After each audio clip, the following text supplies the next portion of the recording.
Now, the Liberal Democrats have said they would legalise the sale of cannabis if they were in power. They say they'd allow people to grow cannabis at home, to smoke it in small social clubs and buy it over the counter in licensed shops. So let's speak to Julian Huppert from the Liberal Democrats. Julian, hello. Hi, how are you? I'm all right. Before we talk cannabis, just one quick question on this cyber attack on the NHS this afternoon. What's your take on it? Because you've dealt in depth with the NHS in the past, haven't you, in your role? Yeah, absolutely. I spent a couple of years inside the NHS chairing an audit committee for them, and I did see some of this, and one of my big concerns was about cybersecurity.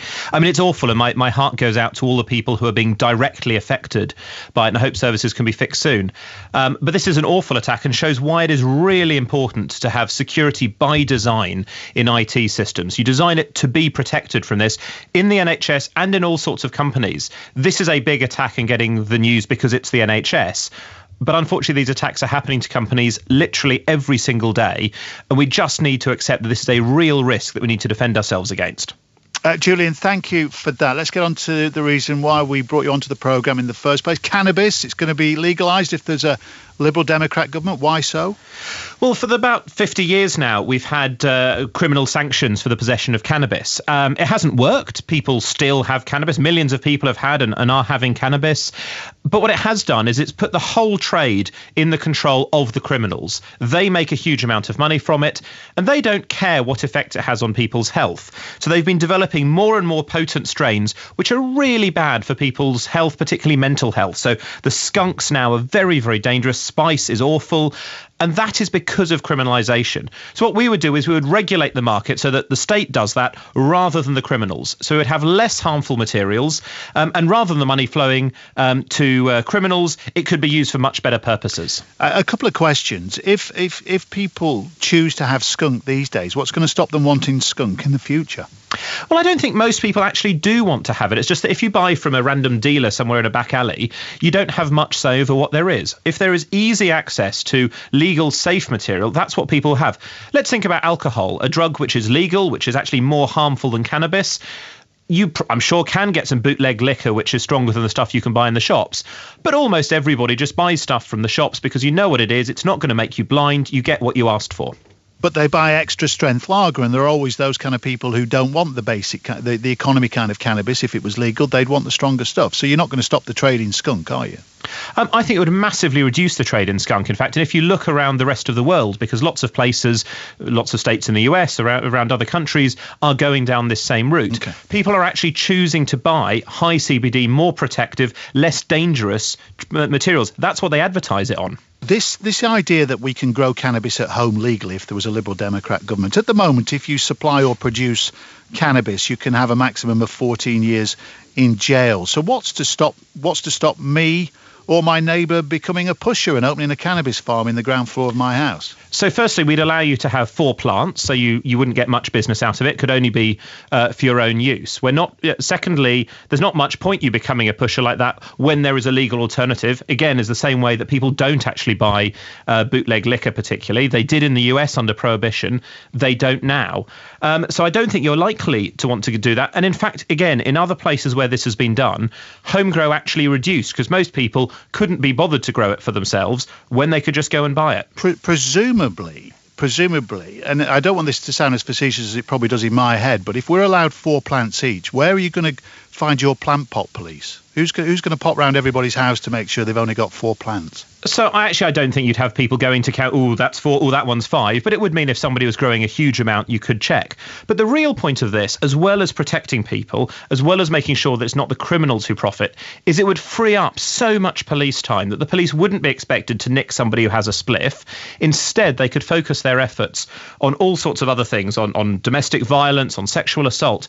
The report that we produced that went through all the details of this had one current and one former chief constable on, and the police are quite keen to do things which will actually make a difference rather than picking somebody up for having a cannabis plant in their backyard. And where would the extra money for the NHS come from? Because on their website at the moment they're saying use of cannabis can increase the risk of schizophrenia and psychotic illness. So presumably there'll be a commensurate bill there, will there?